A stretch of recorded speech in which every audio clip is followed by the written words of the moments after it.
Welcome to Critter Corner. Today we're talking deer with our good friend Justine Lentz. Justine is the superintendent at the Fayetteville Animal Shelter. Thanks for talking with us today, Justine. Thank you, Adam. I'm glad to be here. So Justine, what can you tell us about the urban deer population here in Fayetteville? Well, Adam, there's so much to know about deer, but I thought today we could focus on just a few ways that we can live more peacefully with our deer population. As most of our viewers probably know, there is a large deer population not just here in Fayetteville, but all over Northwest Arkansas.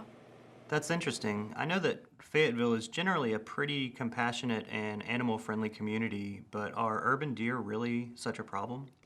It all depends on your perspective. Every citizen is different. Some love to watch the deer, and others don't like them because they eat their gardens and landscaping. The problems start when you have neighbors with different viewpoints, where one neighbor is actually drawing deer in by feeding them, and the other neighbor is trying hard to keep them off their property and protect their vegetation. So in other words, what you're saying is that we as residents should do what we can to deter them from venturing into our neighborhoods before it really gets out of hand. Can you give us some examples of ways to keep deer out of town? There are three main ways that we recommend to deter deer from your landscaping. The first one is to plant vegetation that does not appeal to deer. So deer eat with their noses, just like humans do. So planting plants that are overly pungent will deter deer. Also, there are some plants that are toxic to deer, and nature has taught them to avoid those plants. In addition, if you're trying to protect your garden, we do recommend erecting a fence around it. We know that it can be a cumbersome process, but it is a fail-safe way to keep the deer out of your garden. And lastly, there are commercially available predator scents that you can spread around your property that also help to let the deer know to stay away from your property. For more information on those plantings and products, you can visit the City of Fayetteville's website under the Deer Management section. Gotcha. Well, those are some great ideas.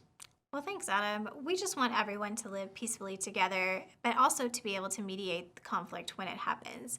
Especially with the onset of chronic wasting disease here in Arkansas, we want to educate the public on why it's important to let nature stay wild. Chronic wasting disease is a disease that affects only deer, and it does affect their nervous system. It's also highly contagious from deer to deer. So if you are feeding deer in your yard and they're all sharing a common feeding ground, it can actually be causing the disease to spread more rapidly. Wait, so you're saying we shouldn't be setting up feeders in town, even if we live in a fairly wooded area? Exactly. Currently, under Arkansas state law, because our area is in the hot zone for chronic wasting disease, it's actually illegal to be feeding deer in our area. Well, that's good to know. Well, it's been such a pleasure to speak with you today. Well, thank you for bringing up this important topic, Adam. Well, that's all the time we have today. We'll see you next time on Critter Corner.